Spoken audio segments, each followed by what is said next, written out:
ಈ ಫೆಡರಲ್ ಕರ್ನಾಟಕಕ್ಕೆ ಸ್ವಾಗತ. ನಾನು ಅನಿಲ್ ಬಾಸು. ನಾವೀಗ ಜಯಮಹಲ್ನಲ್ಲಿದ್ದೇವೆ. ಜಯಮಹಲ್ನಲ್ಲಿ ಸಚಿವರಾಗಿರುವಂತಹ ಸರ್ಕಾರಿ ಸಚಿವರಾಗಿರುವಂತಹ KN ರಾಜಣ್ಣ ಅವರ ನಿವಾಸವಿದೆ, ಸರ್ಕಾರಿ ನಿವಾಸ ಇದೆ. ಈ ನಿವಾಸವನ್ನು ನೋಡಿ ನಿನ್ನೆ ಅವರು ಮಾತನಾಡ್ತಾ ಇರೋ ಸುದ್ದಿಗೋಷ್ಠಿಯಲ್ಲಿ ಈ ಮನೆಗೆ ಯಾವುದೇ ರೀತಿಯಾದಂತಹ ಒಂದು CC ಕ್ಯಾಮ್ರಾಗಳಿಲ್ಲ ಎಂಬುದನ್ನು ನಾವು ಅದನ್ನು ಫ್ಯಾಕ್ಟ್ ಚೆಕ್ ಮಾಡೋದಕ್ಕೆ ಬಂದಿದ್ದೇವೆ. CC ಕ್ಯಾಮ್ರಾಗಳಿಲ್ವಾ, ಬರೀ ಕೇವಲ ರಾಜಣ್ಣ ಅವ್ರ ಮನೆಗಿಲ್ವಾ ಅಥವಾ ಉಳಿದಂಥ ಎಲ್ಲ ಸರ್ಕಾರಿ ನಿವಾಸಗಳಿಗೆ ಕೂಡ ಇಲ್ವಾ ಎಂಬುದನ್ನು ನಾವು ಚೆಕ್ ಮಾಡ್ತಾ ಇದ್ದೇವೆ. ನಾವಿಲ್ಲಿ ನೋಡ್ಬೋದು KN ರಾಜಣ್ಣ ಅವರ ನಿವಾಸವಿದೆ ಇಲ್ಲಿ. ಅದೇ ರೀತಿಯಾಗಿ ಈ ನಿವಾಸಕ್ಕೆ ಎಲ್ಲಿನೂ ಕೂಡ ನಮಗೂ ಒಂದು CCTV ಕ್ಯಾಮ್ರಾ ಕಂಡು ಬಂದಿಲ್ಲ. ಜೊತೆಗೆ ಇಲ್ಲಿ ಇದ್ದಂಥವ್ರನ್ನು ಕೇಳಿದ್ರು ಕೂಡ ಈ ಒಂದು ಸರ್ಕಾರಿ ನಿವಾಸ ಮಾತ್ರವಲ್ಲ, ಉಳಿದಂತಹ ಎಲ್ಲ ಸರ್ಕಾರಿ ನಿವಾಸಗಳಲ್ಲಿ ಬಹುತೇಕ ನಿವಾಸಗಳಲ್ಲಿ ಯಾವುದೇ ರೀತಿಯಾದಂಥ CC ಕ್ಯಾಮ್ರಾಗಳನ್ನು ಅಳವಡಿಸಲಾಗಿಲ್ಲ ಎಂಬಂತಹ ಮಾಹಿತಿ ಸಿಗ್ತಾ ಇದೆ ನಮಗೆ. ಜಯಮಹಲ್ನಲ್ಲಿರುವಂತಹ ಈ ಸರ್ಕಾರಿ ನಿವಾಸಗಳಲ್ಲಿ ಬರೀ KN ರಾಜಣ್ಣ ಅವರ ನಿವಾಸ ಅಲ್ಲ, ಜೊತೆಗೆ ಏನಂತ ಹೇಳಿದರೆ ಸಚಿವರಾಗಿರುವಂತಹ ಶಿವರಾಜ್ ತಂಗಡಿಗೆ ಅವರ ನಿವಾಸವಿದೆ. ಅದೇ ರೀತಿಯಾಗಿ ರಹೀಂ ಖಾನ್ ಅವರ ನಿವಾಸ ಕೂಡ ಇದೆ.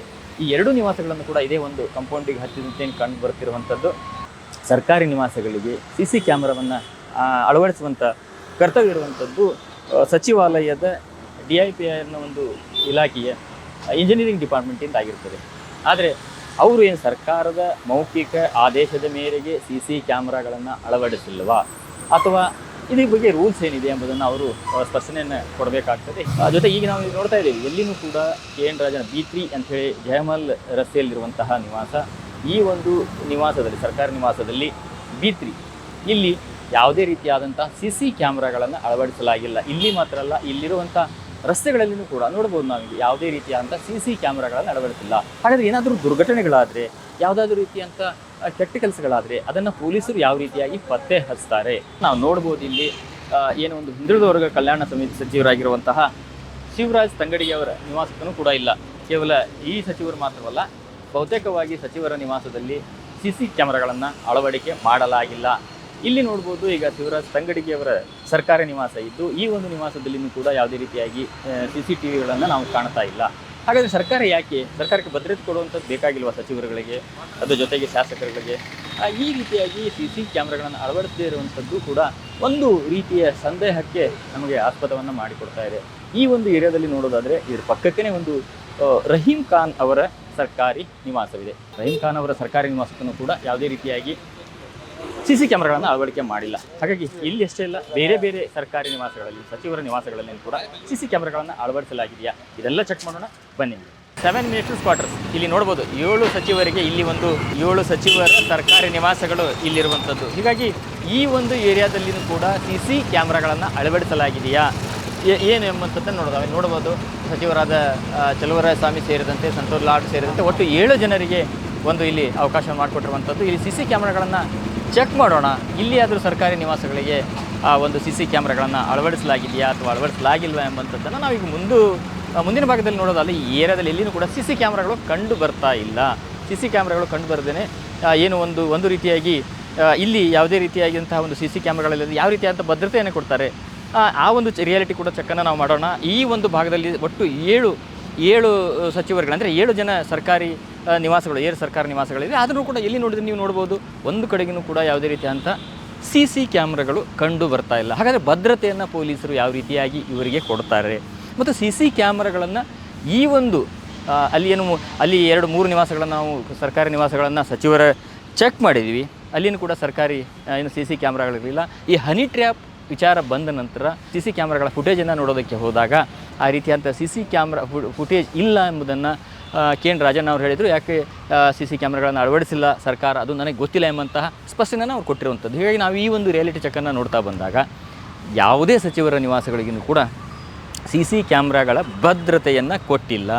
ಇಡೀ ಬೆಂಗಳೂರಿಗೇ ಒಂದು CC ಕ್ಯಾಮ್ರಾವನ್ನು ಅಳವಡಿಸುವಂಥ ಯೋಜನೆ ಇದೆ. ಅದರ ಜೊತೆಗೆ KSRTC ಬಸ್ನಲ್ಲಿಯೂ ಕೂಡ CC ಕ್ಯಾಮ್ರಾವನ್ನು ಅಳವಡಿಸಲಾಗಿತ್ತು. ಅದೇ ರೀತಿಯಾಗಿ ಹೈವೇಗಳಲ್ಲಿ ನೀವು ನೋಡ್ಬೋದು NH4 ಅಥವಾ NH ನ್ಯಾಷನಲ್ ರಾಷ್ಟ್ರೀಯ ಹೆದ್ದಾರಿಗಳಿರ್ತವೆ, ಅಲ್ಲಿಯೂ ಕೂಡ ಒಂದು CC ಕ್ಯಾಮ್ರಾಗಳನ್ನು ಅಳವಡಿಕೆ ಮಾಡಲಾಗಿರ್ತದೆ. ಆದರೆ ಬಹಳಷ್ಟು ಭದ್ರತೆ ಬೇಕಾಗಿರುವಂತಹ ಸಚಿವರ ನಿವಾಸಗಳಿಗೆ ಒಂದು CC ಕ್ಯಾಮ್ರಾಗಳಿಲ್ಲ ಎಂಬಂಥದ್ದು ಕೂಡ ನಮಗೆ ಒಂದು ರೀತಿಯಲ್ಲಿ ಸೋಜಿಗದ ಸಂಗತಿ ಅಂತ ಹೇಳ್ಬೋದು. ಯಾಕಂತ ಹೇಳಿ ಇಲ್ಲಿ ಭದ್ರತೆ ಬೇಕು. ಬಹಳಷ್ಟು ಜನ ಬರ್ತಾ ಇರ್ತಾರೆ, ಹೋಗ್ತಾ ಇರ್ತಾರೆ, ಜೊತೆಗೆ ಯಾರು ಬರ್ತಾರೆ ಗೊತ್ತಾಗೋದಿಲ್ಲ. ಹಾಗೇನೂ ಕೂಡ ಸೂಕ್ತವಾದಂಥ ಭದ್ರತೆಯನ್ನು ಕೊಡೋದಕ್ಕೆ ಪ್ರಮುಖವಾಗಿ CC ಕ್ಯಾಮ್ರಾಗಳು ಬೇಕಾಗ್ತವೆ. ಆದರೆ ಈ ಹನಿ ಟ್ರ್ಯಾಪ್ ವಿಚಾರದ ಮೂಲಕ ಮತ್ತೊಂದು ವಿಚಾರ ಹೊರಗೆ ಬರ್ತಾ ಇದೆ. ಏನಂತ ಹೇಳಿದರೆ ಯಾವುದೇ ಸರ್ಕಾರಿ ನಿವಾಸಗಳಿಗೆ ಬಹುತೇಕವಾಗಿ ನಾವು ಇಲ್ಲಿವರೆಗೆ ರಿಯಲ್ ಚೆಕ್ ಮಾಡಿದಂಥ ಸರ್ಕಾರಿ ನಿವಾಸಗಳಿಗೆ CC ಕ್ಯಾಮ್ರಾಗಳಿಲ್ಲ. ಆದರೆ ನನಗಿರುವ ಮಾಹಿತಿಯ ಪ್ರಕಾರ ಮುಖ್ಯಮಂತ್ರಿಗಳ ಗೃಹ ಕಚೇರಿ ಕೃಷ್ಣಾಕ್ಕೆ CCTV ಇದೆ. ಅದೇ ರೀತಿಯಾಗಿ ಮುಖ್ಯಮಂತ್ರಿಗಳ ಅಧಿಕೃತ ನಿವಾಸ ಕಾವೇರಿಗೆ CC ಕ್ಯಾಮ್ರಾ ಇಲ್ಲ. ಅದೇ ರೇಸ್ ಕೋರ್ಸ್ ರಸ್ತೆಯಲ್ಲಿರುವಂತಹ ನಿವಾಸಗಳಿದ್ದಾವೆ, ಸರ್ಕಾರಿ ನಿವಾಸಗಳಿದ್ದಾವೆ, ಸರ್ಕಾರಿ ಅವುಗಳಿಗೂ ಕೂಡ CC ಕ್ಯಾಮ್ರಾಗಳ ಭದ್ರತೆಯನ್ನು ಒದಗಿಸಲಾಗಿಲ್ಲ. ನಾವಿಲ್ಲಿ ನೋಡ್ಬೋದು, ಇಲ್ಲಿ 7 ಮನೆಗಳಿಗೂ ಕೂಡ ಯಾವುದೇ ರೀತಿಯಂಥ CC ಕ್ಯಾಮ್ರಾಗಳನ್ನು ಅಳವಡಿಸಲಾಗಿಲ್ಲ. ಇದು ಒಂದು ರೀತಿಯಲ್ಲಿ ಸಂಶಯಕ್ಕೆ ಎಡೆ ಮಾಡಿಕೊಂಡುವಂಥ ಒಂದು ವಿಚಾರವಾಗಿದೆ. ಯಾಕಂತ ಹೇಳಿದರೆ ಭದ್ರತೆ ಕೊಡಬೇಕಾಗಿರೋದು ಪೊಲೀಸರದಿರ್ಬೋದು ಅಥವಾ ಸರ್ಕಾರದ ಕರ್ತವ್ಯನೇ. ತಮ್ಮ ಸಚಿವರ ಭದ್ರತೆ ಸರ್ಕಾರಕ್ಕೆ ಬೇಕಾಗಿಲ್ವಾ? ನಾವು ಜಯಮಲ್ನಲ್ಲಿ ಚೆಕ್ ಮಾಡ್ಕೊಂಡಿವಿ. ಅಲ್ಲಿ ಸರ್ಕಾರಿ ನಿವಾಸಗಳಿಗೆ ಯಾವುದೇ ರೀತಿಯಾದಂಥ ಒಂದು CC ಕ್ಯಾಮ್ರಾಗಳು ನಮಗೆ ಕಂಡು ಬರಲಿಲ್ಲ. ಅಲ್ಲಿ 3 ಸರ್ಕಾರಿ ನಿವಾಸಗಳಿಂದ ಅವರೆಲ್ಲಿನೂ ಕೂಡ ಕಂಡು ಬರಲಿಲ್ಲ. ಅದ್ರ ಜೊತೆಗೆ ಏನಂತೀರಿ, ಸರ್ಕಾರಿ ನಿವಾಸಗಳಲ್ಲಿ ಮಾತ್ರ CC ಕ್ಯಾಮ್ರಾಗಳನ್ನು ಅಳವಡಿಸ್ತಿರೋದು ನಮಗೂ ಕೂಡ ಸಂಶಯ ಕಾರಣ ಆಗ್ತಿದೆ. ಮತ್ತು ನಮಗೆ ಒಂದು ಕಾಳಜಿ ಇದೆ. ಯಾಕಂತ ಹೇಳಿದರೆ ಯಾವುದೇ ರೀತಿಯಾದಂಥ ದುರ್ಘಟನೆಗಳಾದರೆ ಅದನ್ನು ಯಾವ ರೀತಿಯಾಗಿ ಪೊಲೀಸರು ಪತ್ತೆ ಮಾಡ್ತಾರೆ, ಅದಕ್ಕೆ ಸಾಕ್ಷಿಗಳೇನು?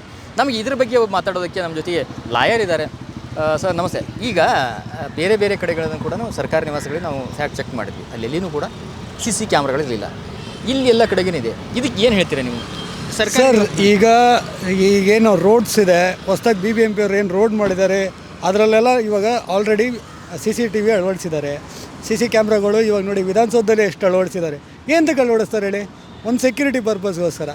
ಈಗ ಅವರು ಸರ್ಕಾರಿ ನಿವಾಸಗಳಲ್ಲಿ CC ಕ್ಯಾಮ್ರಾ ಇಲ್ಲ ಅಂದರೆ ನಾಳೆ ಏನಾದ್ರು ದುರ್ಘಟನೆ ಆದಾಗ ಏನು ಮಾಡ್ತಾರೆ? ಎಲ್ಲಿಂದ ಸಾಕ್ಷಿ ಕಲೆ ಹಾಕ್ತಾರೆ ಅವರು? ಎವಿಡೆನ್ಸ್ಗೆ ಎಲ್ಲಿ ಹೋಗ್ತಾರೆ ಅವರು? ಈಗ ಇವತ್ತಿನ BNS ಇದೆಲ್ಲ ನೋಡೋದಾದರೆ ನಾವು CC ಕ್ಯಾಮ್ರಾಗೆ ಪ್ರೈಮರಿ ಎವಿಡೆನ್ಸ್ನ ವ್ಯಾಲ್ಯೂ ಕೊಡ್ತೀವಿ. ಓಕೆ CCTV ವಿಷುವಲ್ಸ್ ಇದ್ದಾಗ ಸ್ವಲ್ಪ ಏನು ಸಾಕ್ಷಿಯಾಗಿ ಪರಿಗಣಿಸ್ಬೋದು, ಮತ್ತು ಕೋರ್ಟಲ್ಲಿ ಸಾಬೀತು ಮಾಡೋಕ್ಕೂ ಈಸಿ ಆಗುತ್ತೆ. CCTV ಫುಟೇಜಿಂದ ಆಗುತ್ತೆ. ಇವತ್ತಿಗೆ ಅದು ಪ್ರೈಮರಿ ಎವಿಡೆನ್ಸು. ಹೌದಾ? ಸೊ ಸರ್ಕಾರಿ ನಿವಾಸಗಳಿಗೆ ಸಚಿವರು ಹಾಕ್ಸ್ಕೊಳ್ಳದೇ ಇರೋದಕ್ಕೆ ನೀವೇನು ಹೇಳ್ತೀರಿ? ಯಾಕಂತ ಹೇಳಿದ್ರೆ ಹಾಕ್ಸ್ಬೇಕು. ನಿಜವಾಗ್ಲೂ ದೌರ್ಭಾಗ್ಯ ಸಂಗತಿ ಸರ್ ಇದು. ಹಾಕ್ಸ್ಬೇಕು. ನಾನು ಕೇಳೋದಾದ್ರೆ ನಾಳೆ ದಿನ ಅವ್ರ ಮೇಲೆ ಒಂದು ಆರೋಪ ಬರ್ಬೋದು. ಇಷ್ಟು ಲಕ್ಷ ತಂದುಕೊಟ್ರು ಯಾರೋ ಅಂತ ಆರೋಪ ಬರ್ಬೋದು. ಅದಕ್ಕೆ ಹಾಕ್ಸಿರ್ಲಿಕ್ಕಿಲ್ಲ ಅಲ್ಲ, ಅದು ಆ ಥರ ಆರೋಪ ಬಂದು ಅವ್ರಿಗೆ ಒಳ್ಳೇದಲ್ಲ ಸಾಬೀತು ಮಾಡೋಕ್ಕೆ. ನೋಡಪ್ಪ ನನ್ನ ಮನೆಗೆ ಯಾರು ಬಂದಿಲ್ಲ ಅಂತ ಅಲ್ಲ ಇರುತ್ತೆ. ಏನು ನಮ್ಮಲ್ಲೆಲ್ಲ ಕರೆಕ್ಟಾಗಿ ನಡೀತೈತೆ ಅಂತ ನಾನಂತೂ ಹೇಳಲ್ಲ. ಹೇಳ್ತಿರೋ ಪಾಯಿಂಟ್ ಕರೆಕ್ಟ್ ಇದೆ. ಹೇಳಿದ್ರೆ ಅವ್ರ ಮೇಲೆ ಆರೋಪ ಬಂದಾಗ ಇಷ್ಟೊತ್ತಿಗೆ ಬಂದೆ, ಈಗ ಕೂಡ ಏನು ಈಗ ಹನಿ ಟ್ರ್ಯಾಪ್ ವಿಚಾರದಲ್ಲಿನೂ ಕೂಡ ಬಂದು ಹೋದ್ರು ಅನ್ನುವಂತ ಹೇಳಿಕೆ ಹೇಳ್ಕೊಡ್ತಾ ಇದ್ದಾರೆ. ಈಗ CC ಫುಟೇಜ್ ಇದ್ರೆ ನಾವು ಈಸಿಯಾಗಿ ನಾವು ಪ್ರೂವ್ ಮಾಡ್ಬೋದಾಗಿತ್ತು. ಈಗ ಇಂಥ ಟೈಮ್ಗೆ ಅವ್ರು ಬಂದಿಲ್ಲ ಅಥವಾ ಇಂಥ ಫುಟೇಜಲ್ಲಿ ಅವ್ರು ಇಲ್ಲ, ಇದು ಬಂದಿದ್ದಾರೆ, ಪ್ರೂವ್ ಮಾಡ್ಬೋದು.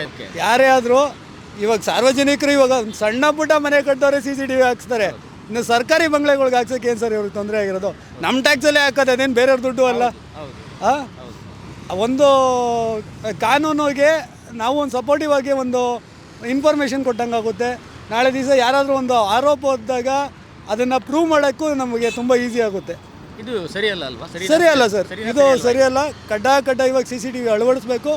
ಮಂತ್ರಿಗಳೆಲ್ಲ ನಾನು ಹೇಳಿದ್ದೀನಿ, ಸರ್ಕಾರಿಯ ಎಲ್ಲ ಬಂಗ್ಲೆಗಳಿಗೂ CCTV ಅಳವಡಿಸ್ಬೇಕು. ಎಲ್ಲ ಫುಟೇಜು ಇನ್ ಕೇಸ್ ಆರೋಪ ಬಂದಾಗ ಅದನ್ನು ಪಬ್ಲಿಕ್ ಡೊಮೇನಿಗೆ ಬಂದ್ಬಿಡ್ಬೇಕು ಸರ್. CC ಕ್ಯಾಮ್ರಾಗಳು ಕೃಷ್ಣದಲ್ಲಿದೆ ಅಂತ ಗೊತ್ತಾಗಿದೆ ಎಲ್ಲ ರಾಜ್ಯಕ್ಕೆ. ಅವರ ನಿವಾಸಗಳಲ್ಲಿ ಯಾಕಿಲ್ಲ ಅಂತಂದರೆ ಅವ್ರು ಮಾಡೋ ತಪ್ಪುಗಳನ್ನ ಮುಚ್ಕೊಳ್ಳೋಕ್ಕೋಸ್ಕರ, ಅವ್ರು ಮಾಡುವ ಅನೈತಿಕ ಕೆಲಸಗಳನ್ನ ಮುಚ್ಕೊಳ್ಳೋಕ್ಕೋಸ್ಕರ ಅವರು ಕ್ಯಾಮ್ರಾಗಳು ಹಾಕಿಲ್ಲ. ಇದು ಸಾರ್ವಜನಿಕರಿಗೆ ತುಂಬ ತೊಂದರೆ ಆಗುತ್ತೆ. ಎಲ್ಲ ಕಡೆ ಸರ್ಕಾರಿ ಕಚೇರಿಗಳಲ್ಲಿ ಮತ್ತು ಸರ್ಕಾರಿ ಮನೆಗಳಲ್ಲಿ CC ಕ್ಯಾಮ್ರಾ ಹಾಕಿದ್ರೆ ತುಂಬ ಒಳ್ಳೆಯದಾಗುತ್ತೆ. ಯಾರೋ ನಿರ್ಭಯದಿಂದ ಹೋಗಿ ಒಂದು ಕೆಲಸ ಕೇಳಬೇಕಂದ್ರೆ ಯಾರೋ ಒಬ್ಬ ಸಾರ್ವಜನಿಕರು, ಸಚಿವರುಗಳಾಗಲಿ, ಶಾಸಕರುಗಳಾಗಲಿ, ಮತ್ತೊಬ್ಬರಲ್ಲಿ ಯಾವುದೋ ಒಂದು ಅಧಿಕಾರಿಗಳಾಗಲಿ ಸರ್ಕಾರಿ ಕಚೇರಿ ಅಥವಾ ಸರ್ಕಾರಿ ಮನೆಯಲ್ಲಿ ಕ್ಯಾಮ್ರಾ ಹಾಕಿದ್ರೆ ತುಂಬ ಒಳ್ಳೆಯದಾಗುತ್ತೆ. ಇದು ಹಾಕಿಲ್ಲ ಅನ್ನೋದು ಎಲ್ಲರಿಗೂ ಡೌಟು. ಅವ್ರು ಮಾಡಿದ ತಪ್ಪುಗಳನ್ನ ತಿರ್ಚೋಕ್ಕೋಸ್ಕರ, ಅವ್ರು ಮಾಡಿದ ತಪ್ಪುಗಳನ್ನ ಅಳಿಸೋಕ್ಕೋಸ್ಕರ ಈ ರೀತಿ ಮಾಡಿದ್ದಾರೆ ಸರ್. CC ಫುಟೇಜು ಯಾಕಿಲ್ಲ ಅಂದರೆ ನ್ಯಾಷನಲ್ ಹೈವೇಗಳಲ್ಲೇ ಈಗ ಕ್ಯಾಮ್ರಾಗಳು ಅಳವಡಿಸಿದ್ದಾರೆ.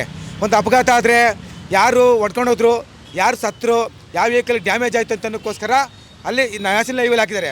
ಅದೇ ರೀತಿ ಇಲ್ಲಿ ಸರ್ಕಾರಿ ಕಚೇರಿಗಳಲ್ಲಿ ಮತ್ತು ಸಚಿವರ ಮನೆಗಳ ಹತ್ರ CC ಕ್ಯಾಮ್ರಾ ಅಳವಡಿಸಬೇಕು. ಇದು 6.5 ಕೋಟಿ ಮತ ಬಾಂಧವರ ಪರವಾಗಿ ಅಳವಡಿಸಿದ್ರೆ ತುಂಬ ಒಳ್ಳೆಯದಾಗುತ್ತೆ.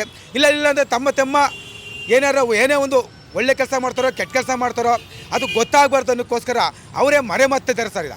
ಇದು ಸಾರ್ವಜನಿಕ ಹೇಳುವಂಥ ಮಾತು. ಏನಂತ ಹೇಳಿದ್ರೆ ಇಲ್ಲಿ ಸಂಶಯ ಬರ್ತಾ ಇದೆ. ಯಾಕಂತ ಹೇಳಿದ್ರೆ ಅವ್ರು ಯಾಕೆ ಹಾಕಿಸ್ತಿಲ್ಲ, ಸರ್ಕಾರಿ ನಿವಾಸಗಳಿಗೆ ಯಾಕೆ ಒಂದು CC ಕ್ಯಾಮ್ರಾಗಳನ್ನು ಅಳವಡಿಸಿಲ್ಲ? CC ಕ್ಯಾಮ್ರಾಗಳನ್ನು ಅಳವಡಿಸಿದರೆ ಅವರು ಭದ್ರತೆಯನ್ನು ಕೊಡೋದ್ರಿಂದ ಹಿಡ್ಕೊಂಡು ಉಳಿದಂತಹ ಎಲ್ಲ ರೀತಿಯ ಚಟುವಟಿಕೆಗಳನ್ನು ನಿಯಂತ್ರಿಸಬಹುದು, ಅದರ ಮೇಲೆ ಒಂದು ಕಣ್ಗಾವಲು ಇರ್ತದೆ ಎಂಬಂಥ ಹೇಳಿಕೆಯನ್ನು ಕೊಡ್ತಾ ಇದ್ದಾರೆ. ಮತ್ತು ಎಲ್ಲರ ಪರವಾಗಿ ಒತ್ತಾಯ ಮಾಡ್ತಾ ಇದ್ದಾರೆ. ಎಲ್ಲ ಸರ್ಕಾರಿ ಬಂಗಲೆಗಳಿಗೆ, ಸರ್ಕಾರಿ ನಿವಾಸಗಳಿಗೆ ಮತ್ತು ಏನು ಸಚಿವರ ನಿವಾಸಗಳೇನಿದ್ದಾವೆ ಅವಕ್ಕೆಲ್ಲವೂ ಕೂಡ ಕಡ್ಡಾಯವಾಗಿ CC ಕ್ಯಾಮ್ರಾಗಳನ್ನು ಅಳವಡಿಸಲೇಬೇಕು ಎಂಬಂಥ ಒತ್ತಾಯವನ್ನು ಅವ್ರು ಮಾಡ್ತಾ ಇದ್ದಾರೆ. ನೋಡೋಣ ಸರ್ಕಾರ ಯಾವ ರೀತಿ ಅಂತ ತೀರ್ಮಾನ ತೆಗೆದುಕೊಳ್ತದೆ. ಅದಕ್ಕೆ CCTV ಕ್ಯಾಮ್ರಾನ ಅಳವಡಿಸಿದ್ರಿಂದ ಏನಾದರೂ ತೊಂದರೆಗಳಿದ್ದಾವೆ ಅಥವಾ ಯಾಕೆ ಅಳವಡಿಸ್ತಿಲ್ಲ ಎಂಬಂತಂದ್ರೆ ಸರ್ಕಾರ ಒಂದು ಸ್ಪಷ್ಟನೆಯನ್ನು ಕೊಡಲಿ.